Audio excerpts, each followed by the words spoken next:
تو یہ اس کی تقریر ہے اور یہ چلتی جا رہی ہے. آگے بڑھتے ہیں، ہم بڑھتے ہیں صفحہ نمبر 6 پر چلتے ہیں. یہ 5 آ گیا. یہ ہے جناب صفحہ نمبر 6 آپ کو دکھائی دے رہا ہوگا. اور یہاں پر ہم یہاں سے ہم پڑھتے ہیں جی. یہ اس کا یہ دوسرا کالم ہے، یہ کالم نمبر 2. اور یہاں سے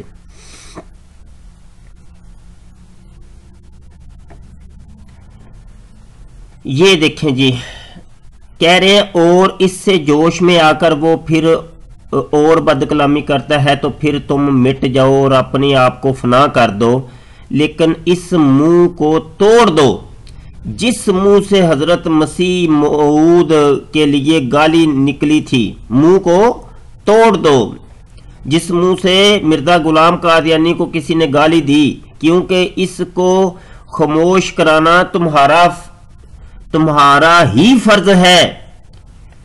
اس شخص کو خاموش کروانا تمہارا ہی فرض ہے، کیونکہ تمہارے ہی فعل سے اس نے مزید گالیاں دی ہیں.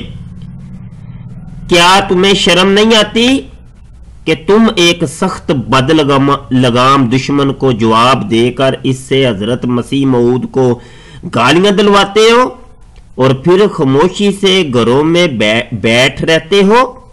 اگر تم میں ایک رائی کے دانے کے برابر بھی حیا ہے اور تمہارا سچ مچ یہ عقیدہ ہے کہ دشمن کو سزا دینی چاہیے، تو پھر یا تم دنیا سے مٹ جاؤ یا گالیاں دینے والوں کو مٹا ڈالو، قتل کر دو، فنا کر دو، ان کو جلا کر راکھ کر دو جو مرزا غلام قادیانی کو گالیاں دیتے ہیں، کیونکہ وہ گالی تم نہیں دلوائی ہے، مرزائیوں نے. تو مرزائی جو ہے نا الٹے کام کرتے ہیں تو وہ آگے سے دوسرا بندہ مرزا قادیانی کو گالی دیتا ہے، نہیں تو کوئی بھی گالی نہیں دے گا. تو یہ جو جناب خلیفہ صاحب ان کو تربیت کر رہے ہیں اور ان کو درس دے رہے ہیں کہ بھائی یا تو الٹے کام نہ کیا کرو، اور اگر الٹے کام کرتے اور اگلا بندہ پھر گالیاں دیتا ہے مرزا قادیانی کو تو اس بندے کو قتل کر دو، فنا کر دو، اس کو ڈبو کے مار دو، جلا کے مار دو، اس کی ٹانگیں توڑ دو، اس کو فنا کر دو. مگر ایک طرف تم جوش اور بہادری کا دعویٰ کرتے ہو اور دوسری طرف بزدلی اور دون ہمتی کا مظاہرہ کرتے ہو. میں تو ایسے لوگوں کے متعلق یہی کہتا ہوں کہ وہ حضرت مسیح موعود کو گالیاں دلواتے ہیں اور وہ آپ سلسلہ کے دشمن اور خطرناک دشمن ہے وغیرہ وغیرہ. تو یہ اصل میں یہ آپ نے حوالہ دیکھ لیا. جو مرزائی یہ کہتے تھے نہیں جی تم اپنی طرف سے باتیں بناتے ہو، ہمارے خلیفہ جی نے تو ایسا کچھ نہیں کہا. تو یہ تھا جی، یہ مسلم موعود صاحب کا دیکھ لیا آپ نے. بشیر الدین محمود یہ وہی شخص ہے کہ جس نے اپنی بیٹی کے ساتھ زنا کیا تھا. بشیر الدین محمود مرزائیوں کا دوسرا خلیفہ جس نے اپنی بیٹی کے ساتھ زنا کیا، اور وہ کہہ رہا ہے کہ جناب تم ٹینک توپیں اپنے پاس رکھا کرو، کلاشن کوفے پاس رکھا کرو.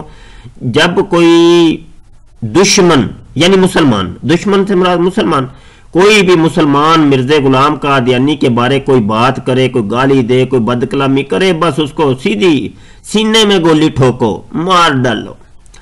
تو اصل میں وہ جو گالیاں نکلواتے ہو وہ تم خود نکلواتے ہو، تم خود بد کلامیاں کرتے ہو، مسلمانوں کو گالیاں دیتے ہو، اس وجہ سے اگلا بندہ بھی پھر گالیاں دیتا ہے. تو یہ جناب آپ نے دیکھ لیا قادیانیت مرزائیت کا ایک چہرہ، کہ جو کہ دعوے تو یہ کرتے ہیں love for all hated for none, ہم محبت کرتے ہیں ہر ایک سے، کسی سے نفرت نہیں کرتے. تو یہ تھی محبت، یہ تھا پیار، اور لوگوں کو الو بنایا ہوا ہے. انہوں نے لوگوں کو سمجھا ہوا ہے کہ بس یہ بے وقوف ہیں، ان کو پتہ ہی کچھ نہیں ہے. تو مرزائیت کا چہرہ آپ نے دیکھ لیا. یہ اصل میں چھپے ہوئے دشمن ہیں اور آستین کے سانپ ہیں. اور حال ہی میں یہ جو 1974 کی اسمبلی نے پاکستان کے اندر قانون پاس کیا کہ مرزائیوں کا اسلام کے ساتھ کوئی تعلق واسطہ نہیں ہے، یہ انہوں نے اسلام کا لبادہ اوڑھا ہوا ہے. تو دیگر وجوہات میں سے ایک وجہ یہ بھی تھی، یہ جو ابھی آپ کو ہم نے دکھائی. اور ابھی یہ مرزائی بہت جناب زور لگا رہے ہیں اور یہ ہماری پاکستان کے بڑے بڑے عہدوں کے اوپر فائز ہیں یہ لوگ، اور یہ قانون کو بدلنا چاہ رہے ہیں۔ اور حال ہی میں رانا ثناء اللہ نے بھی ان مرزائیوں کو کہا ہے کہ یہ مسلمان ہیں، ان کا یہ قادیانی جو ہے ان کے اوپر ظلم و ستم ہو رہے ہیں، اور دیگر لوگوں نے بھی یہ جناب اب علماء کرام جناب اٹھ کھڑے ہوئے ہیں اور قوم کو جگا رہے ہیں۔ علامہ خادم صاحب رضوی صاحب ہیں، ڈاکٹر اشرف حسن جلالی صاحب ہیں، احتجاج کر رہے ہیں۔ تو تمام مسلمانوں سے گزارش ہے کہ کم از کم اپنی آواز بلند کریں، آپ جس نہج پر بھی ہیں اور جہاں کہیں بھی ہیں اپنی آواز ضرور بلند کریں۔ یہ قادیانی آستین کے سانپ ہیں اور اسلام سے ان کا کوئی تعلق واسطہ نہیں ہے، اور ہمارے یہاں جتنے لیکچرز ہیں ان کو سنا کریں یوٹیوب کے اوپر، آپ کو بہت کچھ پتا چلے گا، بہت کچھ پتا چلے گا۔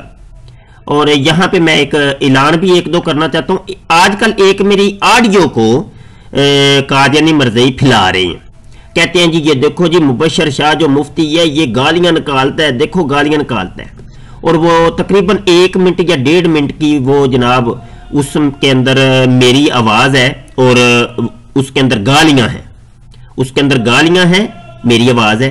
اب ہوا کیا؟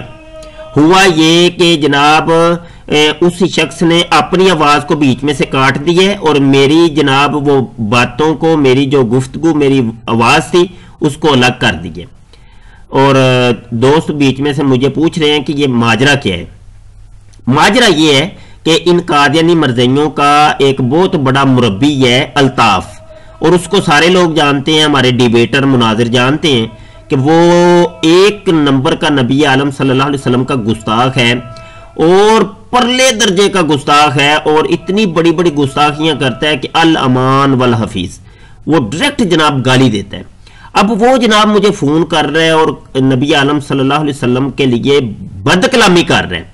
اب میں جناب میں ادھر ہم غلام ہیں، ہم نبی عالم صلی اللہ علیہ وسلم کے ادنا سے غلام ہیں، ہم کیا خاموشی سے سنتے رہیں گے ان کی بکواس کو، ان کی بد کلامی کو، ان کی گستاخیوں کو سنتے رہیں گے؟ ہم آگے سے کچھ بھی نہیں کہیں گے؟ تو بہرحال ہم نے بھی پھر اپنا جو نا کم از کم منہ سے اس کا جواب ضرور دیا، اور اس کی حقیقت یہ تھی جو ہم نے یہاں بیان کر دی۔ اچھا جی، یہ ہماری ویڈیوز کو آپ شیئر کیا کریں اور دیکھا کریں، اور یہ ہمارے ساتھ رہیں آپ۔ ہماری کتاب بھی آئی ہے نہیں، یہ میں ٹائٹل بھی آپ کو دکھا دوں، یہ 200 جھوٹ، مرزا غلام قادیانی کے شہرہ افاق 200 جھوٹ۔ اس کو لازمی طور پہ آپ خریدیں، آپ لازمی خریدیں، یہ آپ ایک دفعہ پڑھ لیں گے تو آپ ایک زبردست ڈیبیٹر بن جائیں گے، مناظر بن جائیں گے۔ یہ مناظرے کے رنگ کے اندر یہ کتاب لکھی گئی ہے، میری یہ کتاب آئی ہے، اور میری نیکسٹ کتاب جو آ رہی ہے انشاءاللہ تعالی وہ ہے قادیان کا حسن بازار۔ قادیان کا حسن بازار وہ کتاب جس میں مرزائیوں کے، قادیانی خلیفوں کے اور مرزا غلام قادیانی کے ننگے واقعات، ننگی زندگی کے ننگے واقعات انشاءاللہ میں وہاں بیان کروں گا اور بتاؤں گا کہ مرزائیوں کی اصل حقیقت ہے کیا، یہ اصل اندر کے معاملات ان کے کیا ہیں۔ تو اپنی دعاؤں میں خصوصی یاد رکھیے گا۔ یہ میرا واٹس ایپ نمبر بھی نیچے لکھا ہے، آپ واٹس ایپ پہ بھی رابطہ کر سکتے ہیں، اور واٹس ایپ پر ہی رابطہ کیا کریں، آپ مجھے کالیں نہ کیا کریں، فون نہ کیا کریں، بڑی مہربانی۔ جو فون مجھے کرتا ہے میں اس کو بلاک کر دیتا ہوں، سیدھی سی بات ہے۔ جو بات کرنی ہے واٹس ایپ کے اوپر آڈیو سینڈ کریں اور ہم آپ کی سنیں گے بھی اور جواب بھی دیں گے، اتنا ٹائم نہیں ہوتا کالیں سننے کا۔ السلام علیکم ورحمۃ اللہ وبرکاتہ۔